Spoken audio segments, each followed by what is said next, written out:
আল্লাহ রসুল সাল্লাল্লাহু আলাইহি ওয়াসাল্লাম মুসনাদে আহমদের ১৩,০৪৮ নং হাদিসের মধ্যে বলেন, عن أنس بن مالك رضي الله تعالى عنه قال قال رسول الله صلى الله عليه وسلم لا يستقيم إيمان عبد حتى يستقيم قلبه ولا يستقيم قلبه حتى يستقيم لسانه سنن أحمد ১৩,০৪৮ নং হাদিস শরীফের মধ্যে আল্লাহর রাসূল বলেন, আনাস ইবনে মালিক থেকে বর্ণিত, আনাস ইবনে মালিক রাদিয়াল্লাহু তাআলা আনহু বলেন, আল্লাহর রাসূল বলেছেন, কোন বান্দার ঈমান পরিপক্ক হয় না, কোন বান্দার ঈমান পরিপূর্ণ হয় না যতক্ষণ না তার কলব ঠিক হবে, যতক্ষণ পর্যন্ত তার অন্তর দুরুস্ত হবে, যতক্ষণ পর্যন্ত তার অন্তর দুরুস্ত হবে না ততক্ষণ পর্যন্ত তার ঈমান পরিপূর্ণ হবে না। ওয়ালা ইয়াস্তাকিমু কলবুহু হাত্তা ইয়াস্তাকিমা লিসানুহু, এবং তার অন্তর ততক্ষণ পর্যন্ত গ্রহণযোগ্য হবে না যতক্ষণ পর্যন্ত তার জবান তার নিয়ন্ত্রণে না থাকবে, দুরুস্ত হবে। সুবহানাল্লাহ। তাহলে আমরা বুঝতে পারলাম জবান এত বড় গুরুত্বপূর্ণ বিষয়। এই জবানের মাধ্যমে আল্লাহর কাছে বান্দা দামি হতে পারে, আবার এই জবানের মাধ্যমে আল্লাহর কাছে নিকৃষ্ট বান্দায় পরিণত হয়। এই সাহাবী হযরত বেলাল রাদিয়াল্লাহু তাআলা আনহু আল্লাহর কাছে এত গ্রহণযোগ্য সাহাবী ছিলেন। চাপা দিয়ে বলতো, বেলাল তুমি যদি ইসলাম পরিত্যাগ করো তাহলে মুহূর্তের মধ্যে তোমার এই শাস্তি থেকে তোমাকে মুক্তি দেওয়া হবে। বেলাল রাদিয়াল্লাহু তাআলা আনহু তখনও বলতেন আহাদ আহাদ। বেলাল বলেছেন, লাউ আব্দুল্লাহ ইবনে হুযাফার মতো দ্ব্যর্থহীন কণ্ঠে বলেছিলেন, লাউ লাউ উরিদাত আলাইয়া দুনিয়া কুল্লুহা আন আতরুকা দীন মুহাম্মাদিন সাল্লাল্লাহু আলাইহি ওয়াসাল্লাম মা তারাকতু। আব্দুল্লাহ ইবনে হুযাফা যেরকম ভাবে বলেছিল শাস্তির সম্মুখীন হয়ে, হিরাক্লিয়াস বাদশার সামনে দ্ব্যর্থহীন কণ্ঠে বলেছিলেন, যদি আমার সামনে সারা দুনিয়ার ক্ষমতাকে উপস্থাপন করা হয়, আমার কাছে ন্যস্ত করা হয়, তবু এর বিনিময়ে আমি মুহাম্মাদের ধর্ম পরিত্যাগ করতে পারবো না। সেই কণ্ঠের সাথে কণ্ঠে মিলে আমি বেলালও বলতেছি, আমাকে যতই শাস্তি দাও, রাতের শাস্তি, দিনের শাস্তি, সব ধরনের আইটেমের শাস্তি দিতে পারবা, কিন্তু আমি দুনিয়া থেকে পরিত্যাগ, জানের মায়া পরিত্যাগ করে দুনিয়া থেকে বিদায় গ্রহণ করব, তবু আমি দ্বীন ইসলাম পরিত্যাগ করব না। কতটুকু শক্তিশালী ইমানদার ছিলেন। এই কথা উত্তর দেওয়ার পরে ওনার পাথরের বুকে চেপে দেওয়া, বুকে রেখে দেওয়া পাথরের উপর কাফেররা বলতো, দেখা যায় তার তো এখনো ছটফট করতেছে, তাকে দুর্বল বানাইতে হবে, আরো শাস্তির মাত্রা বাড়াইয়া দাও। কি করা যায়? কয়, তার বুকের উপর যে পাথরটা রাখা আছে সেই পাথরের উপর একজন উঠো, ওটাইয়া লাফাইতে থাকো, তাহলে কষ্টের পরিমাণ বাড়বে। নাউজুবিল্লাহ। এদিক দিয়া পাথরের উপরে একজনকে উঠাইয়া দিল, সে নাচতেছে, ব্যায়াম করতেছে, লাফাইতেছে, কষ্টের পরিমাণ বাড়তেছে কিনা?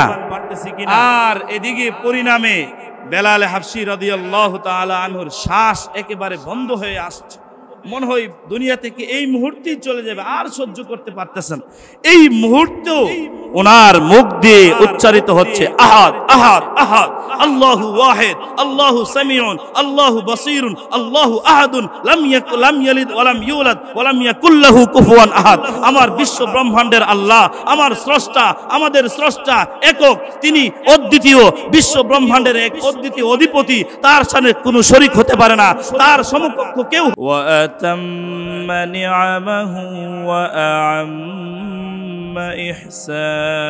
إحسانه الذي أفاض على النفوس ذوارف عوارفه وأبرز على القرائح حقائق معارفه صلى الله تعالى على خير خلقه محمد وآله وأصحابه وأصحابه أجمعين الذين مفاتيح الهدى ومصابيح الدجى وسلم تسليما كثيرا كثيرا أما بعد فأعوذ بالله من الشيطان الرجيم بسم الله الرحمن الرحيم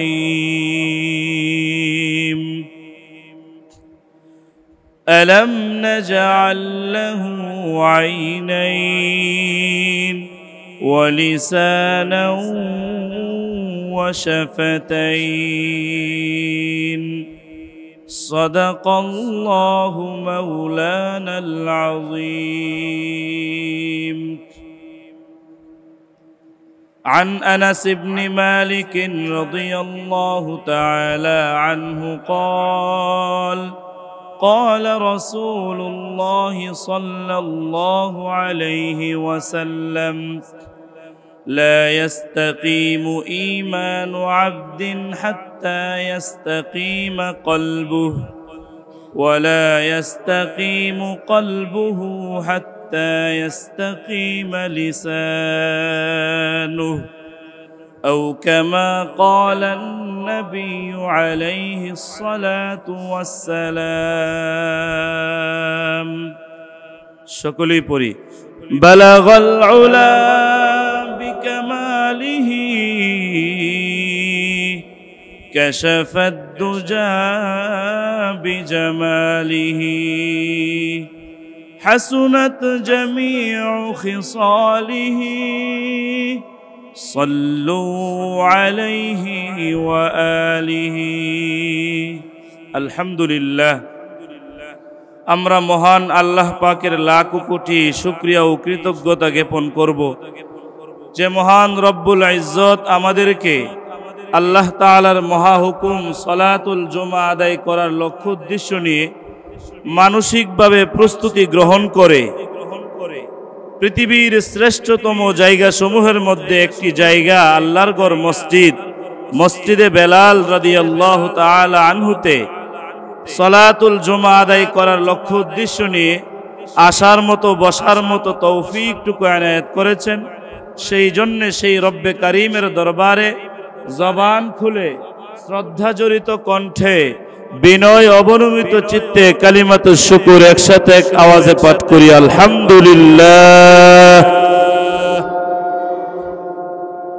এটা আমাদের জন্য অনেক বড় সৌভাগ্যের বিষয় যে শহীদপুর অন্তর্গত মুসলিম পাড়ায় অবস্থিত নতুন মসজিদ মসজিদে বেলাল রাদিয়াল্লাহু তাআলা আনহু আমরা সকলেই মেহনত করে কষ্ট করে ফিকির করে অনেক চিন্তা করে আমরা এই মসজিদ বানিয়েছি আর মসজিদের সৌন্দর্য হলো নামাজি আর মুসল্লি দিয়ে সেই সুবাদে আমরা এই নতুন মসজিদে বেলালে প্রথম জুমা আদায় করার জন্য সুযোগ পেয়েছি সেটা অনেক বড় নিয়ামত আল্লাহ প্রদত্ত নিয়ামত আল্লাহর পক্ষ থেকে যতক্ষণ ফয়সালা না হয় ততক্ষণ কোনো কাজ বান্দা করতে পারে না আমরা যেহেতু সকলেই মানসিকভাবে সিদ্ধান্ত নিয়ে জুমা পড়ার জন্য আসতে পেরেছি এটা মহান আল্লাহর পক্ষ থেকে আমার প্রতি আপনার প্রতি অনেক বড় দয়া অনুগ্রহ কৃপা এই জন্য আবারও বলি আলহামদুলিল্লাহ। আমি আপনাদের সামনে সুনানে আহমদের ১৩,০৪৮ নং হাদিস পাঠ করেছি এবং সূরাতুল বালাদের ২টি আয়াত তেলাওয়াত করেছি। এই আয়াত এবং হাদিসের আলোকে ইনশাআল্লাহ তাআলা আল্লাহ তাআলা যদি তৌফিক দেন আজকে আমার আলোচ্য বিষয় হবে আমাদের মসজিদের নাম যে মসজিদে বেলাল রেখেছি বেলাল রাদিয়াল্লাহু তাআলা আনহু একজন সাহাবী উনার স্মৃতিচারণ এটাই আমার আলোচ্য বিষয় আল্লাহ তাআলা তৌফিক দান করেন সকলে আমিন। আল্লাহ পাক রব্বুল আলামিন সূরাতুল বালাদের ৮ এবং ৯ নং আয়াতে কারিমার মধ্যে বলেছেন ও বান্দারা আলাম নাজআল লাহু আইনাইন, আমি কি তোমাদেরকে দুটি চক্ষু দেইনি? ওয়া লিসানান ওয়া শাফাতাইন, তোমাদেরকে ঠোঁট দেইনি? ওয়া শাফাতাইন, তোমাদেরকে জবান এবং ঠোঁট দেইনি? মানে নাবোধক প্রশ্ন দিয়ে নফি নফি আসবাত বোঝানো হয়, অর্থাৎ অবশ্যই অবশ্যই আমি তোমাদেরকে কথা বলার জন্যে, তোমাদেরকে ইমানি শক্তি হাসিল করার জন্যে জবানের মাধ্যমে একজন মুমিন বান্দা তার ইমানকে অনেক শক্তিশালী করতে পারে, আবার পক্ষান্তরে জবানের মাধ্যমেই সে জাহান্নাম কামাই করতে পারে। এই জন্য আল্লাহ বলেন অবশ্যই আমি তোমাদেরকে দুটি ঠোঁট এবং জিহ্বা, এই গুরুত্বপূর্ণ একটি অঙ্গ আমি তোমাদেরকে দিয়েছি, দুটি চক্ষু দিয়েছি। চক্ষুগুলোর এত দাম, যদি তোমাকে প্রশ্ন করা হয় যে 10 কোটি টাকা দেওয়া হবে তোমার একটি চক্ষু খুলে দাও, অবশ্যই জ্ঞানী বান্দা সে উত্তর দিবে 10 কোটি নয় 10,000 কোটি টাকা দিলেও আমার একটি চক্ষু দিব না। তাহলে এটাই বুঝতে পারলাম যে চক্ষুর এটার কোনো মূল্য হতে পারে না। আর এত কোটি কোটি টাকার অমূল্য জিনিস যেটার কোনো তুলনা হতে পারে না, এত তুলনাহীন জিনিস আমাকে আপনাকে আল্লাহ পাক রব্বুল আলামিন এমনিতেই ফ্রিতে দিয়ে দিয়েছেন। বলেন সুবহানাল্লাহ। আল্লাহ রসুল সাল্লাল্লাহু আলাইহি ওয়াসাল্লাম মুসনাদে আহমদের 13,048 নং হাদিসের মধ্যে বলেন, عن أنس بن مالك رضي الله تعالى عنه قال قال رسول الله صلى الله عليه وسلم لا يستقيم إيمان عبد حتى يستقيم قلبه ولا يستقيم قلبه حتى يستقيم لسانه। সুনানে আহমদের 13,048 নং হাদিস শরীফের মধ্যে আল্লাহর রাসূল বলেন, আনাস ইবনে মালিক থেকে বর্ণিত, আনাস ইবনে মালিক রাদিয়াল্লাহু তাআলা আনহু বলেন, আল্লাহর রাসূল বলেছেন, কোনো বান্দার ঈমান পরিপক্ক হয় না, কোনো বান্দার ঈমান পরিপূর্ণ হয় না যতক্ষণ না তার কলব ঠিক হবে, যতক্ষণ পর্যন্ত তার অন্তর দুরুস্ত হবে, যতক্ষণ পর্যন্ত তার অন্তর দুরুস্ত হবে না ততক্ষণ পর্যন্ত তার ঈমান পরিপূর্ণ হবে না। ওয়ালা ইয়াস্তাকিমু কলবুহু হাত্তা ইয়াস্তাকিমা লিসানুহু, এবং তার অন্তর ততক্ষণ পর্যন্ত গ্রহণযোগ্য হবে না যতক্ষণ পর্যন্ত তার জবান তার নিয়ন্ত্রণে না থাকবে, দুরুস্ত হবে। সুবহানাল্লাহ। তাহলে আমরা বুঝতে পারলাম জবান এত বড় গুরুত্বপূর্ণ বিষয়। এই জবানের মাধ্যমে আল্লাহর কাছে বান্দা দামি হতে পারে, আবার এই জবানের মাধ্যমে আল্লাহর কাছে নিকৃষ্ট বান্দায় পরিণত হয়। এই সাহাবী হযরত বেলাল রাদিয়াল্লাহু তাআলা আনহু আল্লাহর কাছে এত গ্রহণযোগ্য সাহাবী ছিলেন। উনার নামে আমাদের মসজিদের নামকরণ। আমার যখন সিদ্ধান্ত হয়েছে এখানে নামাজ পড়াবো, তখন আমি মনে মনে ভাবতেছিলাম কি আলোচনা করব। তখন প্রথমেই অন্তরে আসলো, যেহেতু মসজিদে বেলাল রাদিয়াল্লাহু তাআলা আনহুর কুরবানি দ্বীন ইসলামের জন্য এত বেশি, যেটা আলোচনা করলে না করলে নাই হয়। হযরত বেলাল হাবশী রাদিয়াল্লাহু তাআলা আনহু তিনি কেমন দামি সাহাবী ছিলেন। 580 খ্রিস্টাব্দে 5 মার্চ 580 খ্রিস্টাব্দে তিনি জন্মগ্রহণ করেন। মক্কা নগরীর হিজাজ নামক এলাকাতে তিনি জন্মগ্রহণ করেছেন। কেমন অবস্থায়? যে অবস্থায় উনার আব্বার নাম ছিল রবাহ, উনার মাতার নাম ছিলেন হাম্মাহ। এই হাম্মাহ একজন একেবারে আবিসিনিয়ার একজন রাজকুমারী ছিলেন প্রাথমিক অবস্থায়। পরবর্তীতে আমরা শুনেছি আসহাবে ফিলের ঘটনার সময় উনার মাতা কাফেরদের হাতে বন্দী হয়ে বাদী হয়ে গেছেন, বাদী। আর এই বাদী অবস্থায় বাদীর ঘরে জন্ম লাভ করেছিলেন বেলাল হাবশী রাদিয়াল্লাহু তাআলা আনহু। উনি প্রথম তো বাদীর ঘরে, যেহেতু উনার কোনো দিন ইসলামের গায়রে বিধিবিধান সম্পর্কে তেমনটা জ্ঞাত ছিল না, অবগত ছিলেন না। উনি বাদীর ঘরের সন্তান হিসাবে একেবারে নরমাল জিন্দেগি যাপন করতেন। পরবর্তীতে আল্লাহ রসুল সাল্লাল্লাহু আলাইহি ওয়াসাল্লাম যখন দ্বীন ইসলামের প্রচার প্রসার করা আরম্ভ করলেন, নবুয়ত প্রাপ্তি লাভ করে, নবুয়ত প্রাপ্ত হয়ে যখন দ্বীন ইসলামের প্রচার প্রসার শুরু করলেন, তখনই যারা প্রথম কাফেলায় ইসলাম গ্রহণ করেছিলেন তাদের মধ্যে অন্যতম হলেন বেলালে হাবশী রাদিয়াল্লাহু তাআলা। সুবহানাল্লাহ। যেহেতু উনার মাতাও একজন কৃতদাস, আবার সেই বাদীর ঘরে জন্ম নেওয়া তিনিও তো গোলাম, তার মনিব ছিল উমাইয়া ইবনে খলফ, ওই কুরাইশ সম্প্রদায়ের দাপটশীল একেবারে শক্তিশালী একজন কাফের। এই কাফেরের অধীনস্থ ছিলেন বেলালে হাবশী এবং উনার মাতা। যেহেতু কৃতদাস হয়ে জন্ম নিয়েছে, আগেরকার গোলামকে মানুষ যেভাবে ইচ্ছা সেভাবেই দিন মজুরি করতে পারত, কাজকর্ম করাইতে পারত। আর উমাইয়া ইবনে খলফের নির্দেশে উনি সারাদিন কঠিন পরিশ্রম করতেন।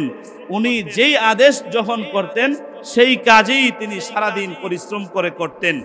অবশেষে উনি যখন ইসলামের দাওয়াত পেয়ে ইসলাম কবুল করে নিলেন, এই খবর আর সংবাদ যখন উমাইয়া ইবনে খলফ শুনে গেল, তখন উমাইয়া ইবনে খলফ অত্যন্ত রাগান্বিত হয়ে গেল যে কি ব্যাপার, আমার অধীনস্থ থেকে আমার গোলাম হয়ে আমার আদেশ ছাড়াই ইসলাম কবুল করেছে, এটা তো হতে পারে না। তখন হযরত বেলালে হাবশী রাদিয়াল্লাহু তাআলা আনহু তখন উনাকে উমাইয়া ইবনে খলফ ডেকে আনলেন। ও বেলালে হাবশী, তুমি নাকি ইসলাম গ্রহণ করেছো? তখন বেলালে হাবশী লুকোচুরি না করে নির্দ্বিধায় দ্ব্যর্থহীন কণ্ঠে ওনার মৃত্যু হবে নাকি সাজা হবে নাকি শাস্তি দেওয়া হবে, ওনার কি অবস্থা হবে সেই চিন্তা না করে উনি বলে দিলেন, হা মুনিব, জাহাপনা, জনাব আগা, আপনাকে আমি সম্মান করি, আপনি আমার মুনিব ছিলেন ঠিক, কিন্তু আমি ইসলামের দরদ বুঝে এসেছে, আমি ইসলামের মহব্বত আমার অন্তরে এসেছে, ইসলাম কি জিনিস আমি বুঝতে পেরেছি। এতদিন আমি জাহিলিয়াতের মধ্যে ছিলাম, এতদিন আমার ইসলাম বোঝা ছিল না, ইসলাম সম্পর্কে জ্ঞান ছিল না, বিদায় আমি ইসলাম কবুল করি নাই, বেধর্মী হিসেবে ছিলাম। এখন আমার ইসলাম বুঝে এসেছে, ইসলামের দাওয়াত আমি পেয়েছি। মুহাম্মদ আরবি হাবিবে কিবরিয়া মুহাম্মদ আরবি সাল্লাল্লাহু আলাইহি সাল্লাম তিনি একত্ববাদের দাওয়াত নিয়ে এসেছেন, আমার বোধগম্য হয়েছে বিদায় আমি ইসলাম গ্রহণ করেছি। সুবহানাল্লাহ। মুনিব রাগান্বিত হইয়া ভাবতে লাগলেন, তার তো দেখা যায় সাহস কম না, ইসলাম গ্রহণ করেছে, আবার নির্দ্বিধায় একেবারে নিঃসংকোচ ভাবে আমাকে আবার বলতেছে। তখন উমাইয়া ইবনে খলফ তাকে ইসলাম ছাড়ার জন্যে, ইসলাম পরিত্যাগ করার জন্যে বাধ্য করতে লাগলেন। উনি পদক্ষেপ গ্রহণ করলেন, ও আমার নেতৃস্থানীয় লোকেরা, আমার গভর্নর, আমার কর্মকর্তারা, শোনো, বেলাল যেহেতু আমাদেরকে পরিত্যাগ করে ইসলাম কবুল করেই নিয়েছে, তাকে শাস্তি দাও, দেখি তার শক্তি সামর্থ্য কতটুকু আছে। বলেন নাউজুবিল্লাহ। বেলালকে সারা রাত্র একেবারে বেত্রাঘাত করে বেঁধে, রশি দিয়ে বেঁধে বেত্রাঘাত করতে লাগলেন। আর বলতে লাগলো, ও বেলাল, তুমি হয়তো ইসলাম ছেড়ে দিবে নতুবা মৃত্যুবরণ করবে, এই দুইটার একটা। যদি তুমি ইসলাম ছেড়ে দাও, ইসলাম ছেড়ে আমাদের আগের মতো পন্থায় চলে আসো, আগের ধর্মে চলে আসো, তাহলে তোমার সবকিছু মাফ। পক্ষান্তরে যদি ইসলাম কবুল না করো, ইসলাম পরিত্যাগ না করো, তাহলে তোমাকে শাস্তি দিতে দিতে দুনিয়া থেকে বিদায় করে দেওয়া হবে। নাউজুবিল্লাহ। সারা রাত্র শাস্তি ভোগ করে উনি একটু দুর্বল হন নাই। ইমানি শক্তি কতটুকু ছিল? হাদিস শরীফ না পাঠ করলাম যে মানুষের অন্তর যতক্ষণ পর্যন্ত পরিপক্ক না হবে ততক্ষণ পর্যন্ত তার ইমান পরিপক্ক হবে না। অর্থাৎ সার কথা হলো, ইমানের সম্পর্কটা পুরাটাই অন্তরের সাথে সম্পৃক্ত। সে কেউ যদি দিলে প্রাণে একেবারে মজবুত থাকে, তার ইমানের কোয়ালিটিটাও একেবারে হাই কোয়ালিটির, উন্নত মানের হবে। আর ইমানটা মজবুত হওয়ার জন্য জবানটাকে নিয়ন্ত্রণ, এই হাদিসের শিক্ষা নিয়ে বেলাল রাদিয়াল্লাহু তাআলা আনহু রাতের শাস্তি তাকে দুর্বল করতে পারে নাই। এবার শুরু করলেন উমাইয়া ইবনে খলফ দিনের বেলা শাস্তি। দিনের বেলা কি শাস্তি দিতে লাগলেন? একেবারে যখন রৌদ্রের প্রহরে উত্তপ্ত গরম মরুভূমির বালি যখন একেবারে গরম উত্তপ্ত হয়ে যায়, সেই এক তো রৌদ্রের তাপ, দ্বিতীয়ত বালির গরম, 3 নম্বর হলো তাকে চিৎ করে শুয়ে তার বুকের উপরে বিশাল বড় পাথরের একটা খণ্ড তার বুকের উপর চাপা দিত। বলেন নাউজুবিল্লাহ। চাপা দিয়ে বলতো, বেলাল তুমি যদি ইসলাম পরিত্যাগ করো তাহলে মুহূর্তের মধ্যে তোমার এই শাস্তি থেকে তোমাকে মুক্তি দেওয়া হবে। বেলাল রাদিয়াল্লাহু তাআলা আনহু তখনও বলতেন আহাদ আহাদ। বেলাল বলেছেন, লাউ আব্দুল্লাহ ইবনে হুযাফার মতো দ্ব্যর্থহীন কণ্ঠে বলেছিলেন, লাউ লাউ উরিদাত আলাইয়া দুনিয়া কুল্লুহা আন আতরুকা দীন মুহাম্মাদিন সাল্লাল্লাহু আলাইহি ওয়াসাল্লাম মা তারাকতু। আব্দুল্লাহ ইবনে হুযাফা যেরকম ভাবে বলেছিল শাস্তির সম্মুখীন হয়ে, হিরাক্লিয়াস বাদশার সামনে দ্ব্যর্থহীন কণ্ঠে বলেছিলেন, যদি আমার সামনে সারা দুনিয়ার ক্ষমতাকে উপস্থাপন করা হয়, আমার কাছে ন্যস্ত করা হয়, তবুও এর বিনিময়ে আমি মুহাম্মাদের ধর্ম পরিত্যাগ করতে পারবো না।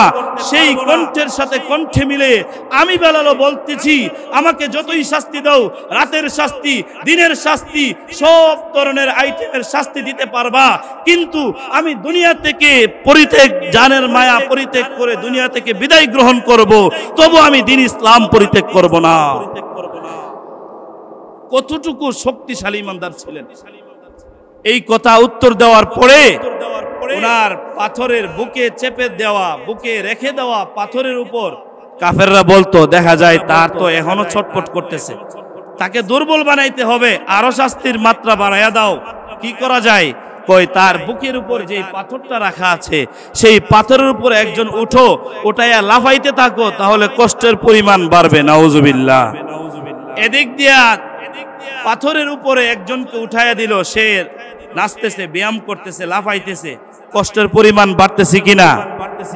আর এদিকে পরিণামে বেলাল হাবশী রাদিয়াল্লাহু তাআলা আনহুর শ্বাস একেবারে বন্ধ হয়ে আসছে। মনে হয় দুনিয়া থেকে এই মুহূর্তেই চলে যাবে, আর সহ্য করতে পারতেছেন।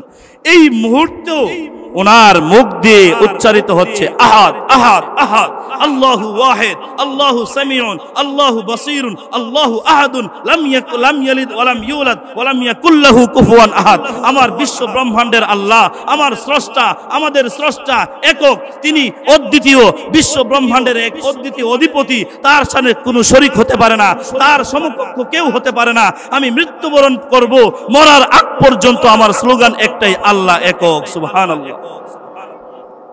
এই পরিস্থিতি দেখে উমাইয়া ইবনে খলফ শাস্তি দিতে দিতে দিতে দিতে তার কর্মকর্তারা সকলেই ক্লান্ত হয়ে গেছে।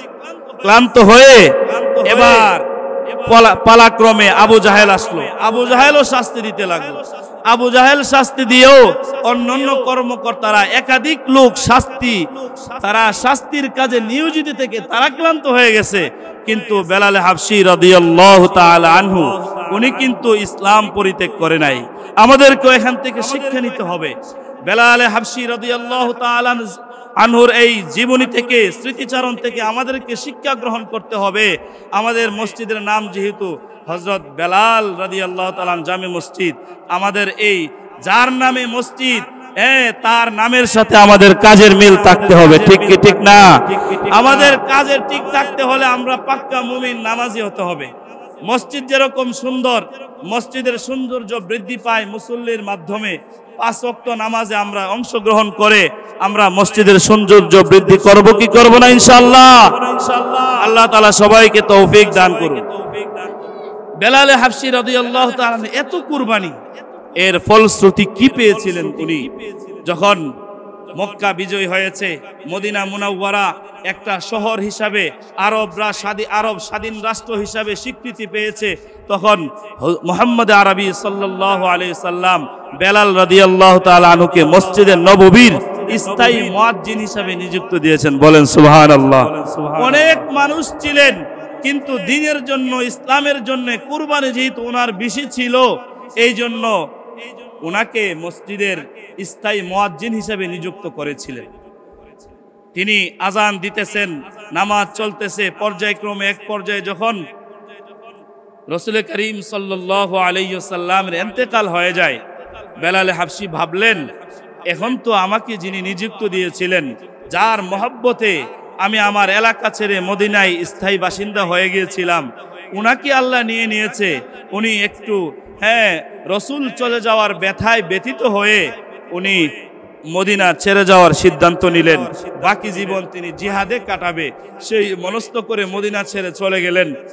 হঠাৎ একদিন স্বপ্নে যুগে দেখতে লাগলো আল্লাহ রসুল সাল্লাল্লাহু আলাইহি ওয়াসাল্লাম হযরত বেলাল হাবশী রাদিয়াল্লাহু তাআলা আনহুকে বলতেছে, ও বেলাল, এত জুলুমের বিষয়, এটা কেমন জুলুম?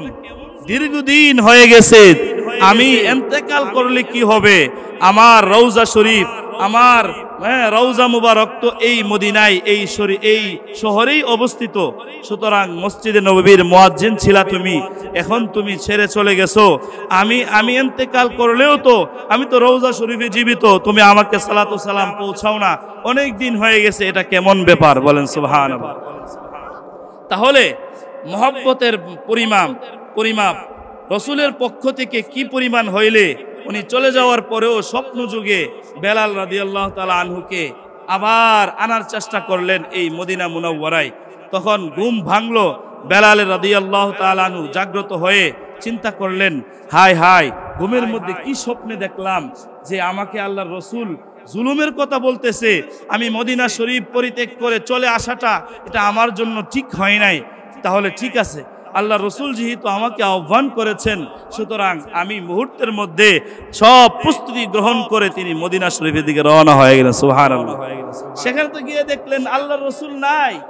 আল্লাহর রসুল সাল্লাল্লাহু আলাইহি সাল্লামের পরিবর্তে ওনার নাতি হাসান হুসাইন রাদিয়াল্লাহু তাআলা আনহুমা ওনারা পেয়ে রসুলের নানার প্রিয় ভাজন মুয়াজ্জিন, নানার প্রিয় পাত্র, নানার একেবারে সুখে দুঃখের সঙ্গীকে পেয়ে তারা জড়ায় ধরছে এবং সসম্মানে আবার মসজিদের নববীতে আজান দেওয়ার সুযোগ করে দিলেন।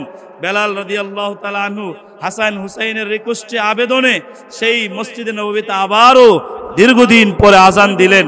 আজান শুনে সারা মহল্লার মধ্যে মদিনা শরীফের চতুর্দিকে আনন্দে আত্মহারা হয়ে গেল।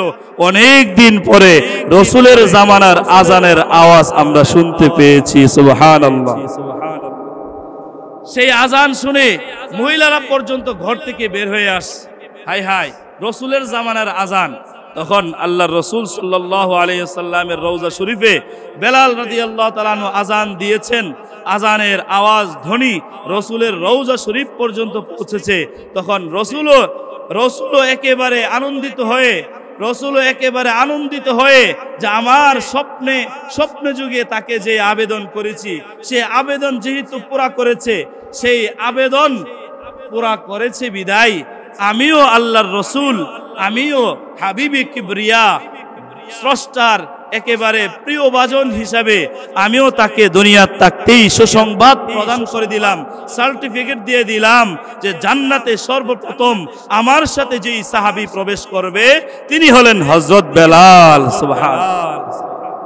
তাহলে আমরা হযরতে বেলাল রাদিয়াল্লাহু তাআলা জামে মসজিদের মুসল্লি, সাধারণ সাহাবীর নাম না, কিন্তু এই নামটা ছোট করে লেখা, মনে হয় নামটা আরেকটু পরিষ্কার করে আরো স্পষ্টভাবে লেখা দরকার। আর বেলাল রাদিয়াল্লাহু তাআলা আনহু এই জীবনী থেকে আমরাও শিক্ষা নিয়ে ঈমানী চেতনা একেবারে বলিষ্ঠ হওয়া, ঈমানী চেতনা উজ্জীবিত হয়ে আমরা শক্তিশালী ঈমানদার হওয়া আমাদের জন্য কর্তব্য। ঠিক কি ঠিক না? এই জন্য আল্লাহ রসুল সাল্লাল্লাহু আলাইহি ওয়াসাল্লাম জবানের অনেক গুরুত্ব দিয়েছেন। জবানেই মানুষের জান্নাত, জবানেই মানুষের জাহান্নাম। সুবহানাল্লাহ। কিভাবে? বুখারী শরীফের 1337 নং হাদিস শরীফে আল্লাহ রসুল বলেন, আনাস ইবনে মালিক রাদিয়াল্লাহু তাআলা আনহু থেকে বর্ণিত, عن أنس بن مالك رضي الله تعالى عنه يقول مروا بجنازة فأثنوا عليها خيرا فقال النبي صلى الله عليه وسلم وجبت। আনাস ইবনে মালিক রাদিয়াল্লাহু তাআলা আনহু থেকে বর্ণিত, সাহাবায়ে কেরামের একটা জামাত, সাহাবায়ে কেরামের একটা গোষ্ঠী, তারা একবার এক জানাজার পাশ দিয়ে অতিক্রম করছিলেন। এক জানাজা উপস্থিত, জানাজা পড়লেন, করার পরে সাহাবায়ে কেরাম এই জানাজার ব্যক্তির সম্পর্কে মন্তব্য করলেন কল্যাণকর বিষয়ের। ও আল্লাহর রসুল, এই লোকটা যার জানাজা আমরা পড়লাম সে তো অনেক ভাগ্যবান, সে তো ভালো মানুষ ছিল, দুনিয়ার থাকতে সে ভালো কাজ করত, জবান দিয়ে মানুষকে কষ্ট দিত না, জবান দিলে ওয়াদাবদ্ধ হইলে সে ওয়াদা পুরা করত, এরকম গ্রহণযোগ্য ব্যক্তি ছিল। আল্লাহর নবী উত্তর দিলেন ওয়াজিব হয়ে গেছে। আবার কিছুক্ষণ পরে সাহাবায়ে কেরামের জামাত মাররু সুম্মা মাররু বিউখরা ফাসনাউ আলাইহা শাররান ফাকালা an-নবী সাল্লাল্লাহু আলাইহি ওয়াসাল্লাম ওয়াজাবাত। আবার কিছুক্ষণ পরে এই জামাতটা আরেকটা জানাজা পড়লো। জানাজা পড়লে তার ব্যাপারে খারাপ মন্তব্য করলো। খারাপ মন্তব্য করার পরে আল্লাহর নবী এই উত্তর শুনে আল্লাহর নবী বলে দিলেন ওয়াজাবাত, ওয়াজিব হয়ে গেছে। তখন ফাকালা ওমর ইবনুল খাত্তাব রাদিয়াল্লাহু তাআলা আন, ওমর ইবনে খাত্তাব রাদিয়াল্লাহু তাআলা আন প্রশ্ন করলেন, ইয়া রাসূলুল্লাহ, ইয়া হাবিবাল্লাহ, আপনি যে বললেন দুনো ব্যক্তি সম্পর্কে মন্তব্য করার পরে ভালো এবং মন্দ দুটোর উত্তরে ওয়াজিব হয়ে গেছে বললেন, এটা তো ব্যাখ্যা আমরা বুঝতে পারলাম না। তখন আল্লাহর নবী সাল্লাল্লাহু আলাইহি সাল্লাম ফাকালা an-নবী সাল্লাল্লাহু আলাইহি ওয়াসাল্লাম, আল্লাহর নবী সাল্লাল্লাহু আলাইহি ওয়াসাল্লাম উত্তর দিলেন, হাযা আসনাইতুম আলাইহি খায়রান ফাওয়াজাবাত লাহুল জান্নাহ। ও সাহাবায়ে কেরাম, তোমরা বুঝতে পারো নাই, আমি সংক্ষিপ্ত উত্তর দিয়েছি। আরেকটু যদি বিস্তারিত বলতে চাই তাহলে আমার উত্তর হলো, তোমাদের মন্তব্যের আমার প্রতি উত্তর হলো যে ওই ব্যক্তি যেই জানাজা সম্পর্কে তোমরা ভালো মন্তব্য করেছো, ফাওয়াজাবাত লাহুল জান্নাহ, তোমাদের ভালো মন্তব্যের কারণে, তোমাদের ভালো সাপোর্ট থাকার কারণে দুনিয়ার থাকতেই আল্লাহ সুসংবাদ দিয়ে দিয়েছে এই ব্যক্তির জন্য জান্নাত ওয়াজিব হয়ে গেছে। সুবহানাল্লাহ। পক্ষান্তরে ওয়াহাযা আসতাইতুম আলাইহি শাররান, আর যে ওই ব্যক্তি যেই ব্যক্তি সম্পর্কে তোমরা মন্দ মন্তব্য করেছো, নেগেটিভ মন্তব্য করেছো, সে তেমন একটা সুবিধাজনক না, দুনিয়াতে মানুষকে কষ্ট দিত, লেনদেন খারাপ ছিল, আচার ব্যবহার মন্দ ছিল, যাবতীয় বিষয়ে সার্বিক বিবেচনায় সে গ্রহণযোগ্য লোক ছিল না। এই ব্যক্তির ব্যাপারে আসমান থেকে উত্তর এসেছে ফাওয়াজাবাত লাহুন নার, তার জন্য আল্লাহ জাহান্নাম ওয়াজিব করে দিয়েছে। নাউজুবিল্লাহ। আনতুম শুহাদাউল্লাহি ফিল আরদ। ও সাহাবায়ে কেরাম, শুনে রাখো, শোনো, তোমরা এই দুই ব্যক্তি সম্পর্কে জমিনে তোমরাই সাক্ষী, পরকালেও তোমরা এই দুই ব্যক্তি সম্পর্কে এই দুই রকম সাক্ষী প্রদান করে। সুবহানাল্লাহ।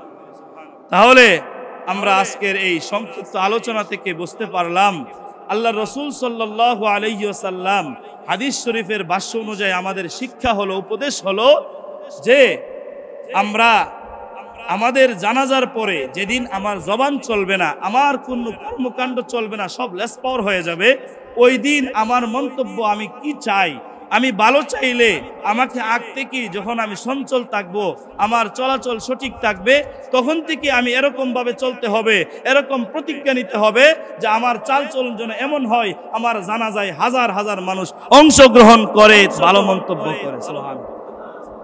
আর যদি আল্লাহ না করুক আমার আচরণ যেন এরকম না হয়, আমার কথাবার্তা লেনদেন যেন এরকম না হয়, যেই আচরণের পরে, যেই লেনদেনের পরে, যেই চালচলনের পরে, যেই জীবনযাপন করার পরে আমার মৃত্যুর পরে এমন মন্তব্য আসবে যে সকলের কিছু মানুষের পজিটিভ, কিছু মানুষের নেগেটিভ হতে পারে। আল্লাহ না করুক মানুষের ভালো খারাপ মন্তব্যের কারণে আমার ঠিকানা হয়ে যেতে পারে জাহান্নাম। আল্লাহ পাক রব্বুল আলামিন আমাদের সবাইকে হযরত বেলাল রাদিয়াল্লাহু তাআলা আনহুর জামি মসজিদে প্রতিনিয়ত 5 ওয়াক্ত নামাজ সঠিকভাবে পড়ে আমাদেরকে 5 ওয়াক্ত মুত্তাকি পরহেজগার নামাজি দিনদার হওয়ার তৌফিক দান করুন। সকলে বলে আমিন। ইনশাআল্লাহ তাআলা আগামী জুমায় নামাজের শর্ত, জুমার নামাজ সম্পর্কে আলোচনা করার চেষ্টা করা হবে ইনশাআল্লাহ। ওমা তাওফীকি ইল্লা বিল্লাহ। যারা সুন্নত পড়ে নাই, কাবলাল জুমা 4 রাকাত সুন্নত পড়ে নেই। আসসালামু আলাইকুম ওয়া রাহমাতুল্লাহ।